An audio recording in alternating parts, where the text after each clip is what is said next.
자, 여러분, 이제 내가 이번 시간에 이제 말씀드릴 거는 뭐냐면은, 내가 이제 굉장히 답답하게 생각하는 건데, 이 세계경제 위기가 터졌는데, 나는 정말 돌아버리는 게, IMF를 여러분은 기억을 못 하거든? 너무 어렸을 때라. 근데 IMF에도 똑같다고. IMF가 터지기 직전까지, 그때가 이제 강만수가 재정경제부 차장관 할 때인데, 뭐라 그랬냐면은, 한국의 펀드멘탈은 괜찮다고 그랬다고.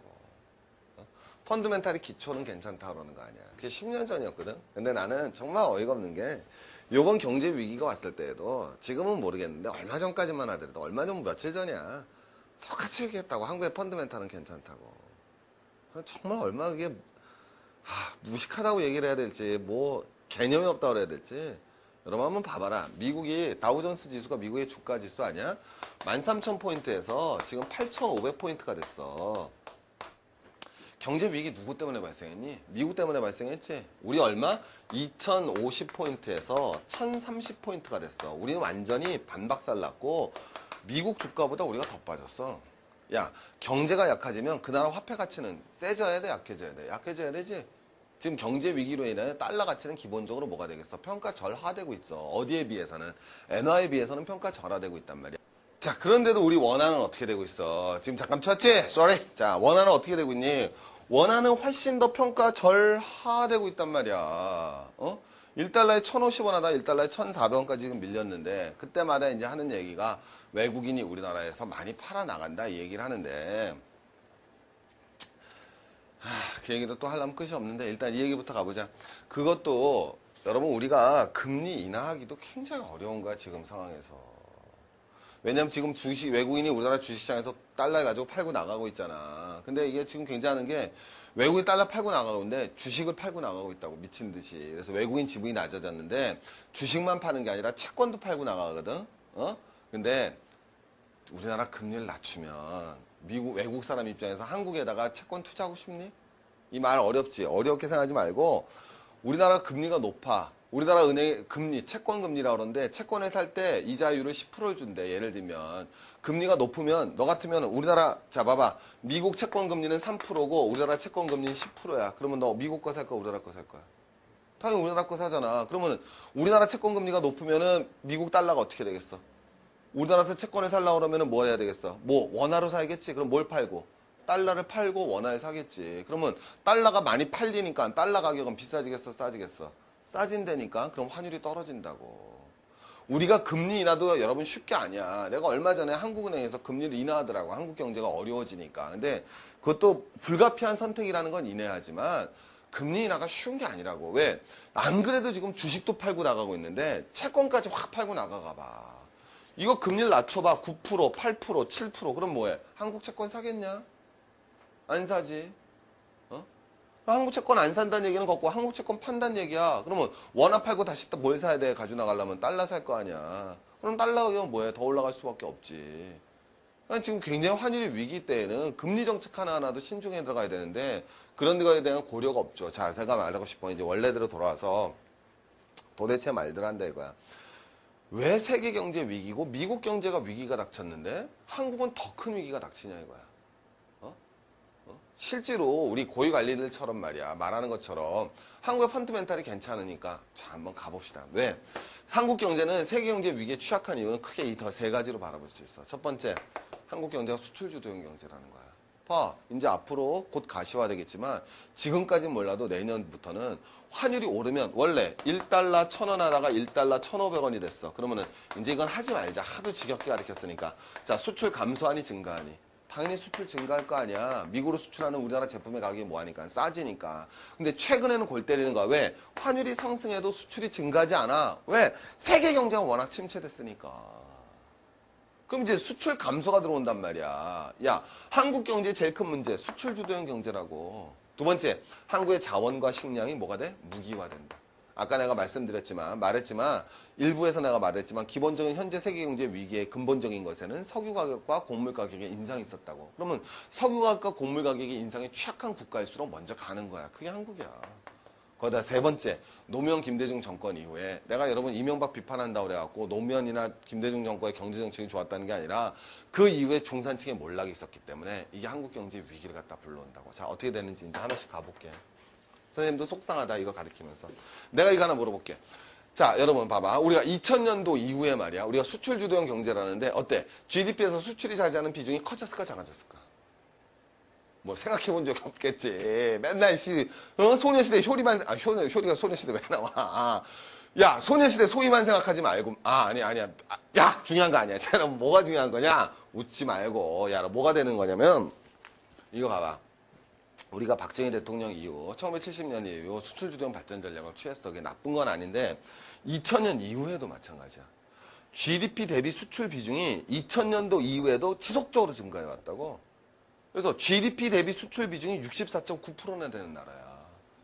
굉장히 높다라는 거. 즉 우리가 1000원을 갖다가 뭐가 되겠어? 생산을 하잖아. 그중에서 여러분 뭐가 돼? 649원이 수출 비중이라는 거야. 그러니까 GDP 대비 수출 비중이 굉장히 큰 나라가 바로 뭐가 되겠어? 우리나라가 되는 거야. 그러니까 내가 말했잖아. 세계 경제가 위기가 돼서 세계 경제가 침체됐는데 우리는 세계에다 수출해서 먹고 사는 나라야. 그럼 우리나라 수출이 잘 돼? 안 돼? 안 될 거 아니야.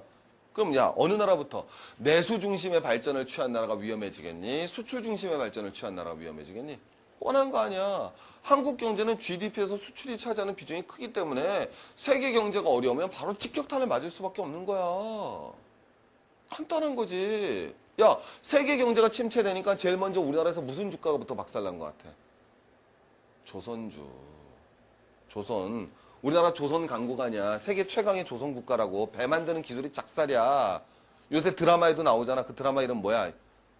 그거 뭐 있잖아. 뭐 선박 왕 꿈꾸고 뭐 난리치고 이거 예쁜 여자애들 막 나오고 남자애들. 근데 그게 중요한 게 아니라 봐봐.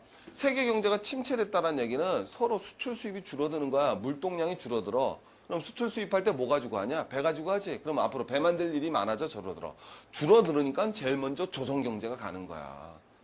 그잖아. 그래서 세계적으로 수출 수입이 물으면서 세계 경제가 침체된다는 거는 물동량이 줄어든다는 거, 물동량이 줄어든다는 건 기본적으로 조선 수요가 줄어드는 거야. 그래서 세계 경제 침체에 먼저 증표를 보여주는 게 조선이야. 근데 조선 경제의 비중이 큰 나라가 어디야? 우리나라잖아. 그럼 우리나라 경제는 뭐가 돼? 위기에 빠질 수밖에 없는 거야. 그러니까 실제로는 솔직히 고백을 해야 되는 거야. 왜? 세계 경제가 위기가 닥치면 우리 경제는 더 취약하다. 이걸 갖다 객관적으로 인정하고 여기서부터 풀어나갈 수 있어야지. 너희들이 어른 되면 그렇게 해야 되는 거야. 두 번째 봐봐. 그래서 이게 뭐가 되느냐. 국내 총생산 대비해서 수출과 민간 소비 비율을 바라봐. 우리 뭐가 되느냐. 국내 총생산에서 아까 봤지만 수출 비중과 민간 소비 비중이 있으면 수출 비중이 민간 소비 비중보다 더 큰 나라야. 이게 얼마나 심각한 문제인지 알겠어. 그러니까 어떤 한 나라의 경제를 발전시키는데 내수, 민간 소비란 건 내수 아니야. 내수보다도 오히려 수출이 더 큰 역할을 한 나라가 바로 우리나라 경제라고. 근데 이게 언제? 2005년, 3년 전만 해도 수출과 내수의 비중이 유사했단 말이야. 그러니까 이게 여러분 착각하면 안 돼. 우리가 오래전부터 수출 주도형 경제가 틀린 건 아닌데 최근에는 그게 너무나 심각해진 거야. 3년 전만 하더라도 수출과 내수의 비중이 비슷했는데 격차가 벌어진 거지. 그러니까 이제 슬슬 위기의 징표가 보이는 거야. IMF 여러분 다 알 수 있었어. 경상수지 적자폭만 그때만 바라봐도 누구든지 모르고 어느 날 아침에 깨어보니까 IMF가 닥친 게 아니고 경제는 하루아침에 이루어지는 게 아니야. 그 위기의 징표들은. 두 번째. 그래서 이제 내가 딱 바라보면 알겠지만 이거 뭐냐면은 타국과 수출 수입 및 비중 비교를 해본 건데 자 우리는 어떻다? 71%다 이거야. 이 비중 자체가 어때? 다른 나라 이렇게 나오는 나라가 없잖아. 그지? 미국도 22%밖에 안 되고 영국도 41%, 일본 수출 수입 굉장히 많이 하지만 28%야. 그리고 우리나라 정도보다도 중국은 전형적인 수출 주도형 발전 전략 취하고 있지만 중국도 우리보다 비중이 낮잖아. 그러니까 우리나라가 굉장히 뭐가 되겠어? 수출 주도형 발전을 취했다는 걸 볼 수 있지. 뒤로 넘어가 보자. 자, 그래서 여러분 한국 경제는 수출 중심의 발전이고 대외 무역의 의존도가 높기 때문에 세계 경제 위기에 더 취약할 수밖에 없다는 게 첫 번째 이유고 두 번째는 자 다시 뭐가 이루어진다 그래서 최근에 석유 가격과 곡물 가격이 인상하면서 자원이 무기화되고 있는데 거기에 우리는 이루 말할 수 없이 취약하지. 봐봐. 석유 수입 의존도는 100%야. 세계에 우리밖에 없는 거야. 석유 한 방울 안 난다고 그러잖아. 그 다음에 전체 에너지 의존도가 96%야. 그러니까 이거 간단한 거 아니냐? 석유 가격이 올랐을 때 제일 취약한 나라. The Republic of Korea야. 뒤로 넘어가 봐. 그 다음에 석유 소비 증가를 바라보고 두 번째 뒤로 넘어가 봐. 자, 뭐가 돼야 되겠어? 자, 세계 곡물 수입은 세계 6번째로 많은 나라야. 우리나라 인구가 세계에서 6번째로 많냐? 응? 그러지 않잖아. 근데 우리가 곡물 수입은 세계에서 6번째로 많이 하는 나라라고. 우리 자급하고 있는 건 쌀밖에 없어. 봐봐. 콩, 밀, 옥수수. 가격 이빨 올라가잖아. 야, 가격이 이게 달러 기준으로 올라가는데 환율이 또 뭐 어때? 상승하지. 그러니까 실제로 우리가 받는 충격은 훨씬 더 큰 거란 말이야. understand? 다시 한번 뭐해? 밀가격 바라봐라. 옛날에 5달러였어. 지금 몇 달러야? 13달러. 2.5배 올랐지. 근데 환율이 어떻게 됐어? 1,000원에서 1,500원 올랐으니까 또 1.5배 올랐지. 2.5배 곱하기 1.5배 하니까 4배쯤 될 거라고. 즉 밀가격이 4배나 뛴 거야. 그러니까 이제 좀 있으면 국산 밀 먹는 데니까 이제 우리나라 밀보다 세계적인 밀가격이 이렇게 안 비싼 시대가 도래되는 거야. 그럼 이제 바로 뭐가 되느냐? 곡물 가격 올라가고 석유 가격 올라가는데 내가 두 번째 얘기했지. 한국은 뭐가 된다? 그래, 자원 자급도가 굉장히 낮은 나라라고. 그럼 여러분 이제 감이 잡히잖아. 자, 봐봐. 한국 경제가 왜 이런 세계 경제 침체에 더 취약할 수밖에 없는가? 이거는 우리는 객관적으로 파악할 수 있어야 돼. 왜 취약할 수밖에 없어? 그래, 우리는 전형적인 수출과 수입에 대외 의존도가 굉장히 큰 나라이기 때문에 대외 변수에 큰 영향을 받을 수밖에 없어. 이게 세계 경제가 좋아지면 우리는 금방 더 큰 시너지를 얻을 수 있지만 세계 경제가 침체됐을 때는 더 큰 침체를 받을 수밖에 없고 우리나라는 석유와 자원, 곡물 자원에 대한 의존도가 대외 의존도가 또 높단 말이야. 그러니까 석유와 곡물 가격 인상에도 굉장히 취약할 수밖에 없지. 그러니까 세계 경제 위기에 한국 경제는 더 취약한 거야. 그러니까 항상 보면은 세계 경제 주가가 3% 빠진다고 그랬을 때 우리는 6%, 7% 빠질 수밖에 없고 외국에서 환율이 얼마 올랐을 때 우리는 그거보다 훨씬 더 올라갈 수밖에 없는 취약한 경제 구조 가지고 있지. 그럼 이걸 해결하려면 뭐가 있어야 돼? 그래, 내수가 있어야 되거든. 자, 내수가 있어야 돼. 내수. 수출도 중요하지만 우리 민간이 소비할 수 있는 여력, 자생력을 갖춰야 되는데 그 자생력을 갖추는데 한국이 전형적으로 실패했단 말이야. 속상하게. 그게 여기 나와 있어요. 바로 봐. 이거야. 우리 IMF 이후에 전형적으로 중산층이 붕괴됐단 말이야. 지금도 사회가 급속히 양극화되고 있잖아. 이 사회 양극화가 얼마나 큰 문제냐면은 이거 한번 바라볼게. 이거는 오른쪽을 보는 거거든. 자, 이게 이제 우리 IMF 터지기 직전이야. IMF 때 터질 때쯤인데 90년대 바라보면은 중산층의 소득이 전체 소득에서 75% 정도 차지했어. 그러니까 자, 이건 쉽게 얘기하면은 전체 소득, 우리나라에서 100원을 번다 그러면 중산층이 75원쯤 벌었다는 거야. 근데 지금은 어때? 60원쯤밖에 못 벌고 있지. 그러니까 중산층의 비율이 15년 사이에 이렇게 확 감소한 거야. 더 재밌는 거는 빈곤층은 오른쪽 건데 빈곤층 바라봐. 90년대 때는 빈곤층이 전체 소득의 8% 정도였는데 지금은 전체 소득의 15% 정도를 차지했어. 그러니까 급속도로 중산층은 하락하면서 빈곤층은 뭐해? 늘어난 거야. 여러분, 내수는 말이야. 착각하면 안 돼. 내가 말하지만 속상해라 진짜. 응? 소비 성향이라는 지표가 있다고. 경제 지표가. 그래서 선생님이 지금 경제책을 쓰고 있는 거야. 내가 지금 경제책을 쓰고 있는 거는 선생님 쓴 책 지금 내가 우리 언제쯤 나올까? 한 2월 달쯤 나올 것 같아. 내년 봄 전에는 내가 꼭 출간을 하려고 그러는데 책 제목이 내가 겨울까지는 탈고할 거야. 다누리 경제학이라고. 다 함께 누리고 다 함께 다 함께 다 함께 누구나 이해하는 다시 다 함께 누구나 이해하는 경제학. 그래서 선생님이 요새 이 책을 갖다 매일 집필을 하고 있어요. 근데 이 책은 어떤 거라냐면은 현재 우리 한국 사회 경제를 갖다 이렇게 다루는 것보다는 우리가 너무 경제에 대해서 잘 모르기 때문에 우리 학생들만이 아니라 일반인들 상대로 해갖고 이 책은 쓰고 있는 거야. 너희들 때문이 아니라 너희들은 선생님 백의합책 있으면 되는 거고. 그래서 내가 다누리 경제학이라는 책을 쓰고 있거든. 다시 한번 다 함께 누구나 이해하는. 왜? 실제로 한국 경제, 내가 그래서 이런 최근의 한국 경제의 변화보다는 이 경제학 원론처럼 해서 경제에 대한 가장 근본적인 이해부터 할 수 있게 여러분 내가 책을 쓰고 있는데 나오면 여러분 꼭 부모님들한테도 얘기하고 형들한테도 얘기해서 다 같이 보라고. 그러면 이제 기본적인 경제에 대한 이해가 있어야 되는데 소비 성향이라는 건 소득분의 소비거든. 내가 말하고 싶은 거는 소비 성향이 이거는 거짓말이야. 사회가 양극화되잖아. 그럼 나는 그 현상이 좋다 나쁘다를 얘기하고 싶은 게 아니야. 나 개인적으로는 양극화 현상은 나쁘다고 생각을 해. 근데 그건 뭐 부자가 더 잘 살고 가는 사람 많아지니까 뭐 그 기분 나쁘다가 아니라 나 뭐가 문제냐면은 양극화가 되면 중산층이 붕괴되잖아. 그럼 내수 시장이 괴멸이 돼. 그건 무슨 소리냐면은 부자들은 더 부자가 돼도 소비 성향이 내가 쉽게 물어볼게. 너 한번 맞춰봐. 너가 맞춰래. 부자하고 가난한 사람하고 소비 성향이 누가 더 높겠니? 부자하고 중산층하고 소비 성향이 누가 더 높겠어? 그럼 부자는 100억 벌어서 많이 써야 10억 쓰는 거고 야 중산층은 10억 벌잖아? 그럼 얼마 쓴다? 5억 쓴다라는 거야. 이해하겠어? 중산층이 10명이 됐어. 그러면은 소비는 얼마 하게 돼? 50억 하게 되잖아. 똑같이 100억이지만. 그러니까 소비가 늘어나기 위해서는 중산층의 비율이 늘어나야 되는 거야. 알겠어? GDP 규모 증가하는 것보다 중산층이 내실 있게 커가는 것이 경제엔 튼튼한 기반이 이루어질 수가 있는데 한국 사회는 안타깝게도 IMF 이후에 중산층을 갖다가 붕괴를 막지를 못했습니다. 그건 뭐 사회 구조적인 요인도 있고요. 정부 정책의 실패도 있었는데 이게 이제 한국 경제에 커다란 위기를 가져오게 된 겁니다. 그래서 이 위기라는 건 한 방에 온 게 아니에요. 뒤에 가보시면 알겠지만. 자, 그래서 뒤로 넘어가 보자. 그래서 중산층이 몰락한 게 금방 보이면 알겠지만 여기서 딱 그러면 알겠지? 중산층이 확 2006년, 2007년 선부터도 계속 몰락하기 시작한 겁니다. 자, 결국 우리 친구들 이제 한테 말하고 싶은 거는 결국 이제 한국 경제라는 것이 대외 의존적인 경향이 너무 크고 그 다음에 자원에 있어서의 근본적인 문제점을 가지고 있고 그 다음에 세 번째로는 중산층이 붕괴되었기 때문에 우리 한국 경제에서 지금 현재는 굉장히 어렵다라는 걸 여러분 다시 한번 하고요.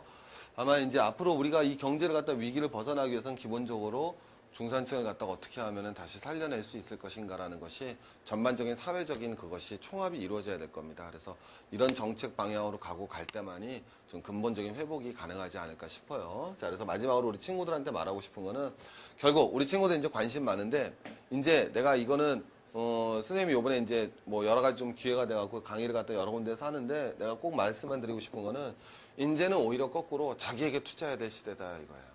옛날에 막 자산이 버블, 시대가 대세가 상승할 때가 있다고. 그러니까 경제가 우리 사회문화 가르칠 때는 그러니까 쉽게 얘기하면은 구조적 이동이 이루어질 때는 내가 가만히 있어도 어떻게 돼? 저절로 편승해서 올라갈 수 있다고. 그러니까 우리가 쉽게 얘기하면은 여러분 이제 주식 투자하고 이런 경우는 없겠지만 아버님 주식도 많이 하지만 주가가 대대적으로 상승할 때는 어느 종목을 갖고 있더라도 다 주가가 올라간다고. 이게는 전반적으로 사회가 분위기가 성숙하고 성숙할 때에는 그냥 같이 편승하면 되는 거야. 편승 효과가 발생하는데 그러나 결국 거꾸로 뭐가 되겠어? 이것이 대세가 거꾸로질 때는 말이야. 종목을 구할 때도 훨씬 더 신중을 해야 되고 결국은 뭐가 되겠어? 그때는 자기 자신에게 투자해야 돼. 결국 믿을 수 있는 거는 그렇다고 내가 이기적이 되고 이런 뜻이 아니라 나에게 더 많이 투자하라고. 선생님이 이제 예를 들면 이거거든. 뭐냐면은 선생님이 선생님 이제 친구들 있을 거 아니야. 그럼 이제 선생님 친구들이 이제 대학에 이제 갓 졸업하고 이제 다 회사 가서 이제 열심히 일하는 친구들일 텐데 이 친구들 이제 오랜만에 만나서 얘기를 하면 얘네들이 주로 관심 있는 게 내가 사실 굉장히 안타까운데 좋은 학교를 나왔어. 서울대 나오고 뭐 나도 좋은 학교 나왔지만 서울대 나오고 좋은 학교 나오고 좋은 학교 나왔다는 게 뭐가 중요해. 근데 어디를 가 있는데 이제 예를 들면 뭐 어디 뭐 LG 연구원이다 삼성 연구원이다 다 연구소 들어가 있다고 이거. 근데 모여서 만나서 얘기하면은 우리 이런 얘기 안 한다? 그리고 나 자기한테 어느 투자한다는 얘기를 안 해. 난 정말 속상하고 답답하더라고. 애들이 무슨 얘기 하냐면 친구들이 나 아파트 어디에 샀는데 그 가격이 올랐다라는 동. 나 펀드 어느 거 넣었는데 어떻게 되고 있다는 거야. 근데 난 굉장히 속상하다고 그걸 들을 때마다. 왜 속상할 수밖에 없냐면 야 한참 우리 선생님 또래가 정말 사회에서 한참 일할 나이인데 이 사람들이 자기 재개발을 하고 자기 회사에서 내가 어떤 일을 하고 있고 이 업무를 위해서 나는 무엇을 준비하고 나를 어떻게 발전시켜 나갈 때만이 어떻게 발전될 것인가를 갖다 연구하고 고민할 때 그게 국가 경제가 되고 발전이 되고 이루어 나갈 수 있는 거지. 전부 다 직장과 자기 일과는 관련 없이 아파트 가격이 어떻게 되고 펀드 어떻게 되는 이런 고민하는 시대에 어떻게 한국 경제에 미래가 있을 수가 있겠어. 그러니까 내가 너희들한테 얘기하고 싶은 건 또 마찬가지로 결국은 자기한테 투자해야 되는 거야. 우리 수능 내가 공부로 쇼부를 치기로 했으면은 현재 교육제도가 좋다 나쁘다. 난 얘기하고 나 현재 교육제도 문제점 많지. 굉장히 문제점 많은 거 난 정말 앞에서 고민하고 있지만 그러나 그걸 비판하는 것도 굉장히 중요한 일이고 굉장히 중요한 일이야. 하지만 그러나 내가 나한테 투자해서 내가 요번이 내가 공부하는 목표다라고 생각하면은 정말 내가 다른 것이 아니라 정말 이 수능을 시험을 보면 이 수능과의 싸움이 나와의 싸움이라는 목표로 생각을 해서 나를 던질 줄 아는 자세. 응? 자기를 던질 수 있는 거. 나도 마찬가지로 내가 강사로 있는 한은 선생님 강사로 있는 난 부동산 해본 적도 없고 선생님 주식을 굉장히 잘할 것 같지 않아요? 난 주식 하나도 안 해봤어요. 나 학원 강사하면서 주식 투자 한 번도 해본 적이 없다고. 안 하는 거야. 몰라서가 아니라. 자신 있어. 나 이 직업이. 부동산 나 해본 적이 없다고. 왜? 이게 나쁘다는 게 아니야. 내가 학원 강사 하는 동안 내가 시간이 있으면 집 아파트 가격이 어떻게 되고 이게 계산할 게 아니라 내가 가르치고 있는 데서 뭘 만들고 어떻게 강의하고 뭘 하고 조교들은 어떻게 전략화하고 어떤 강의 만들까 그걸 고민해야 내가 발전을 하지. 그리고 실제로 내가 그렇게 해왔으니까 여기 왔을 수가 있겠지. 근데 마찬가지로 여러분들도 그래야 된다는 거야. 결국 위기의 시대에는 자기한테 투자한 사람이 성공할 수 있다는 거. 성공이 중요한 게 아니라 자기한테 투자해야지만 여러분도 성공할 수 있고 우리 사회도 더 보단될 수 있고 그리고 남과 보다듬어서 함께 갈 수 있는 자세를 여러분 만들어주는 거. 제 소망이고 제가 부끄러워서 여러분한테 뭐 이렇게 말하긴 하지만 우리한테는 힘차게 그렇게 만들어 나가자고. 친구들 할 수 있겠지? 자, 우리 멋지게 한번 헤쳐나가자. 힘내야 된다. 화이팅이야! 오케이. 금리 인하가 쉬운 게 아니라고. 왜? 안 그래도 지금 주식도 팔고 나가고 있는데 채권까지 확 팔고 나가가 봐. 이거 금리를 낮춰봐. 9%, 8%, 7% 그럼 뭐해? 한국 채권 사겠냐? 안 사지. 어? 한국 채권 안 산다는 얘기는 걷고 한국 채권 판다는 얘기야. 그러면 원화 팔고 다시 또 뭘 사야 돼? 가지고 나가려면 달러 살 거 아니야. 그럼 달러가 뭐해? 더 올라갈 수밖에 없지. 그러니까 지금 굉장히 환율이 위기 때에는 금리 정책 하나하나도 신중해 들어가야 되는데 그런 거에 대한 고려가 없죠. 자, 제가 말하고 싶어. 이제 원래대로 돌아와서 도대체 말들 한다 이거야. 왜 세계 경제 위기고 미국 경제가 위기가 닥쳤는데 한국은 더 큰 위기가 닥치냐 이거야. 실제로 우리 고위 관리들처럼 말이야. 말하는 것처럼 한국의 펀드멘탈이 괜찮으니까 자, 한번 가봅시다. 왜? 한국 경제는 세계 경제 위기에 취약한 이유는 크게 이 더 세 가지로 바라볼 수 있어. 첫 번째, 한국 경제가 수출 주도형 경제라는 거야. 봐, 이제 앞으로 곧 가시화되겠지만 지금까지는 몰라도 내년부터는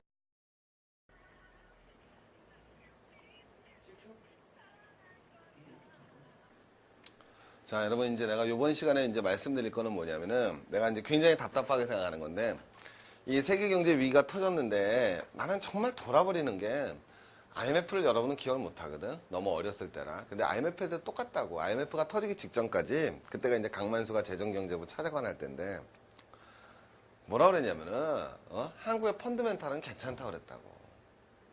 펀드멘탈이 기초는 괜찮다 그러는 거 아니야. 그게 10년 전이었거든. 근데 나는 정말 어이가 없는 게 요번 경제 위기가 왔을 때에도 지금은 모르겠는데 얼마 전까지만 하더라도 얼마 전 며칠 전이야. 똑같이 얘기했다고. 한국의 펀드멘탈은 괜찮다고. 정말 얼마나 그게 무식하다고 얘기를 해야 될지 뭐 개념이 없다고 그래야 될지 여러분 한번 봐봐라. 미국이 다우존스 지수가 미국의 주가 지수 아니야? 13,000포인트에서 지금 8,500포인트가 됐어. 외국인 달러 팔고 나가고 있는데 주식을 팔고 나가고 있다고 미친 듯이. 그래서 외국인 지분이 낮아졌는데 주식만 파는 게 아니라 채권도 팔고 나가거든. 근데 우리나라 금리를 낮추면 외국 사람 입장에서 한국에다가 채권 투자하고 싶니? 이 말 어렵지. 어렵게 생각하지 말고 우리나라 금리가 높아. 우리나라 은행 금리, 채권 금리라고 그러는데 채권을 살 때 이자율을 10%를 준대. 예를 들면 금리가 높으면 너 같으면 우리나라 자 봐봐. 미국 채권 금리는 3%고 우리나라 채권 금리는 10%야. 그러면 너 미국 거 살 거야, 우리나라 거 살 거야? 당연히 우리나라 거 사잖아. 그러면 우리나라 채권 금리가 높으면은 미국 달러가 어떻게 되겠어? 우리나라에서 채권을 살려고 그러면은 뭘 해야 되겠어? 뭐 원화로 사야겠지? 그럼 뭘 팔고? 달러를 팔고 원화를 사겠지. 그러면 달러가 많이 팔리니까 달러 가격은 비싸지겠어? 싸지겠어? 싸진다니까. 그럼 환율이 떨어진다고. 우리가 금리 인하도 여러분 쉽게 아니야. 내가 얼마 전에 한국은행에서 금리를 인하하더라고. 한국 경제가 어려워지니까. 근데 그것도 불가피한 선택이라는 건 인해하지만 환율이 오르면 원래 1달러 1,000원 하다가 1달러 1,500원이 됐어. 그러면은 이제 이건 하지 말자. 하도 지겹게 가르쳤으니까. 자, 수출 감소하니 증가하니? 당연히 수출 증가할 거 아니야. 미국으로 수출하는 우리나라 제품의 가격이 뭐하니까 싸지니까. 근데 최근에는 골 때리는 거야. 왜? 환율이 상승해도 수출이 증가하지 않아. 왜? 세계 경제가 워낙 침체됐으니까.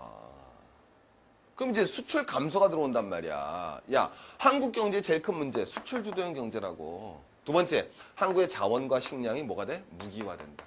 아까 내가 말했지만 일부에서 내가 말했지만 기본적인 현재 세계 경제 위기의 근본적인 것에는 석유 가격과 곡물 가격의 인상이 있었다고. 그러면 석유 가격과 곡물 가격의 인상에 취약한 국가일수록 먼저 가는 거야. 그게 한국이야. 거기다 세 번째, 노무현 김대중 정권 이후에 내가 여러분 이명박 비판한다고 그래갖고 노무현이나 김대중 정권의 경제정책이 좋았다는 게 아니라 그 이후에 중산층의 몰락이 있었기 때문에 이게 한국 경제 위기를 갖다 불러온다고. 자, 어떻게 되는지 이제 하나씩 가볼게.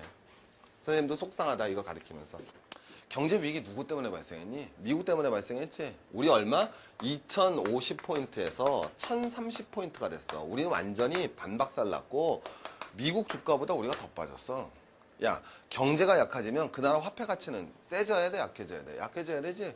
지금 경제 위기로 인해 달러 가치는 기본적으로 뭐가 되겠어? 평가 절하되고 있어. 어디에 비해서는? 엔화에 비해서는 평가 절하되고 있단 말이야. 자, 그런데도 우리 원화는 어떻게 되고 있어? 지금 잠깐 쳤지? Sorry. 자, 원화는 어떻게 되고 있니? 원화는 훨씬 더 평가 절하되고 있단 말이야. 어? 1달러에 1,050원 하다 1달러에 1,400원까지 지금 밀렸는데, 그때마다 이제 하는 얘기가 외국인이 우리나라에서 많이 팔아나간다 이 얘기를 하는데, 그 얘기도 또 하려면 끝이 없는데, 일단 이 얘기부터 가보자. 그것도 여러분 우리가 금리 인하하기도 굉장히 어려운 거야 지금 상황에서. 왜냐면 지금 외국인이 우리나라 주식시장에서 달러 가지고 팔고 나가고 있잖아. 근데 이게 지금 굉장한 게 400원까지 지금 밀렸는데, 그때마다 이제 하는 얘기가 외국인이 우리나라에서 많이 팔아 나간다 이 얘기를 하는데, 그 얘기도 또 하려면 끝이 없는데, 일단 이 얘기부터 가보자. 그것도 여러분 우리가 금리 인하하기도 굉장히 어려운 거야 지금 상황에서. 왜냐면 지금 외국인이 우리나라 주식시장에서 달러 가지고 팔고 나가고 있잖아. 근데 이게 지금 굉장한 게 외국인 달러 팔고 나가고 있는데 주식을 팔고 나가고 있다고 미친 듯이. 그래서 외국인 지분이 낮아졌는데 주식만 파는 게 아니라 채권도 팔고 나가거든. 어? 근데 우리나라 금리를 낮추면 외국 사람 입장에서 한국에다가 채권 투자하고 싶니? 이 말 어렵지. 어렵게 생각하지 말고, 우리나라 금리가 높아. 우리나라 은행 금리, 채권 금리라고 그러는데, 채권을 살 때 이자율을 10%를 준대. 예를 들면.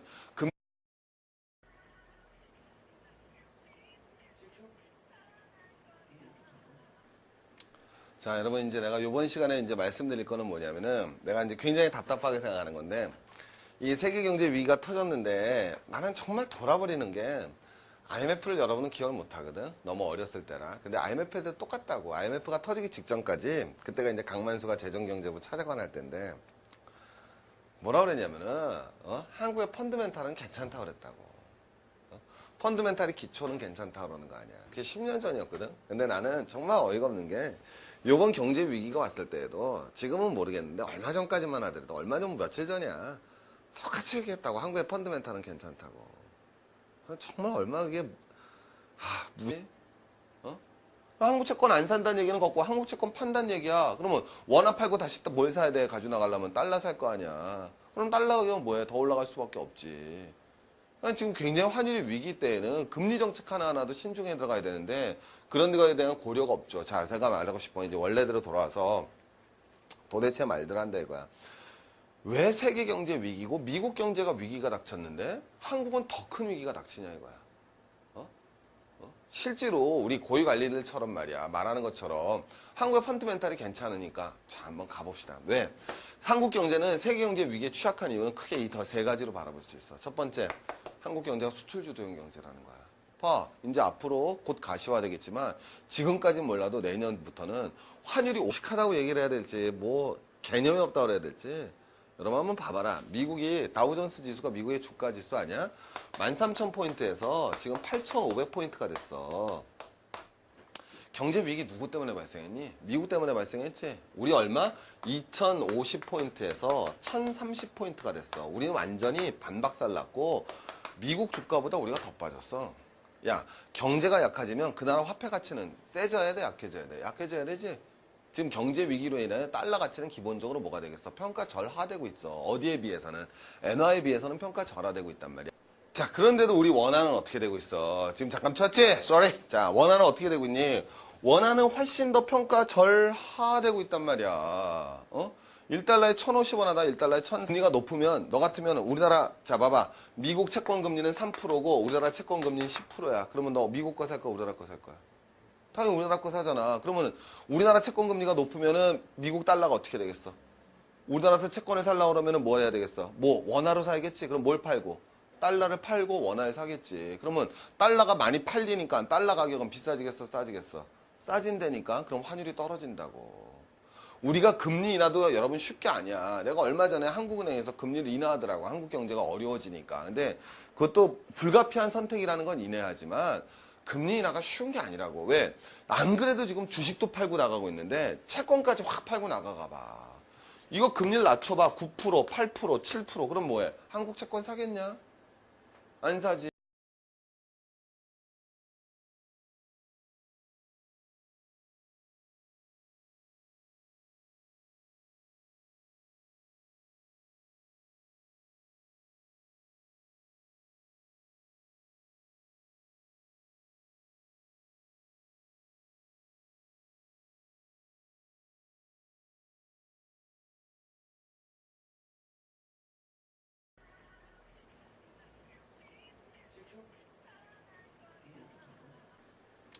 자, 여러분, 이제 내가 이번 시간에 이제 말씀드릴 거는 뭐냐면은, 내가 이제 굉장히 답답하게 생각하는 건데, 이 세계경제 위기가 터졌는데, 나는 정말 돌아버리는 게, IMF를 여러분은 기억을 못 하거든? 너무 어렸을 때라. 근데 IMF도 똑같다고. IMF가 터지기 직전까지, 그때가 이제 강만수가 재정경제부 차장관 할 때인데, 뭐라 그랬냐면은, 한국의 펀드멘탈은 괜찮다고 그랬다고.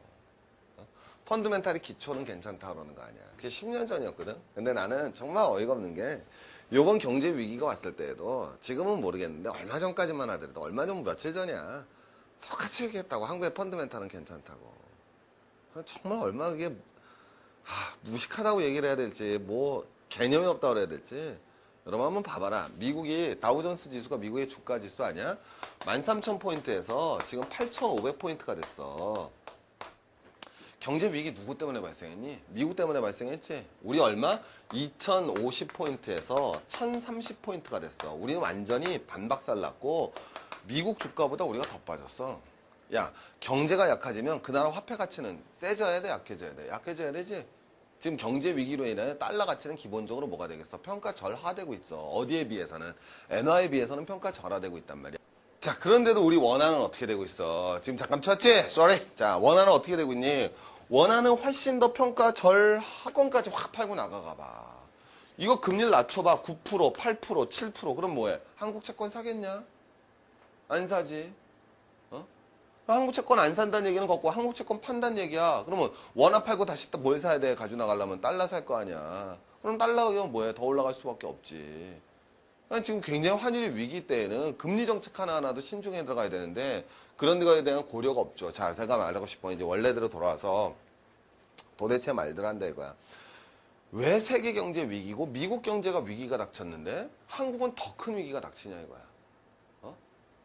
실제로 우리 고위 관리들처럼 말이야 말하는 것처럼 한국의 펀드멘탈이 괜찮으니까 자 한번 가봅시다. 왜?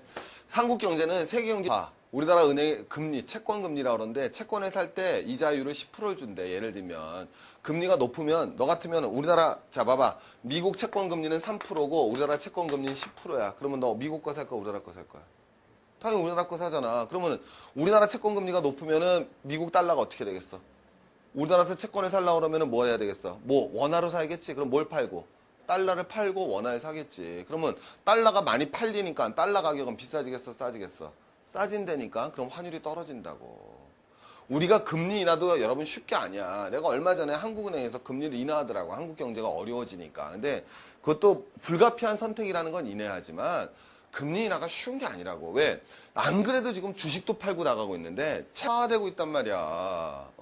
1달러에 1,050원 하다 1달러에 1,400원까지 지금 밀렸는데 그때마다 이제 하는 얘기가 외국인이 우리나라에서 많이 팔아 나간다 이 얘기를 하는데 그 얘기도 또 하려면 끝이 없는데 일단 이 얘기부터 가보자. 그것도 여러분 우리가 금리 인하하기도 굉장히 어려운 거야 지금 상황에서. 왜냐면 지금 외국인이 우리나라 주식시장에서 달러 가지고 팔고 나가고 있잖아. 근데 이게 지금 굉장한 게 외국인 달러 팔고 나가고 있는데 주식을 팔고 나가고 있다고 미친 듯이. 그래서 외국인 지분이 낮아졌는데 주식만 파는 게 아니라 채권도 팔고 나가거든. 근데 우리나라 금리를 낮추면 외국 사람 입장에서 한국에다가 채권 투자하고 싶니? 이 말 어렵지. 어렵게 생각하지 말고 우리나라 금리가 높아.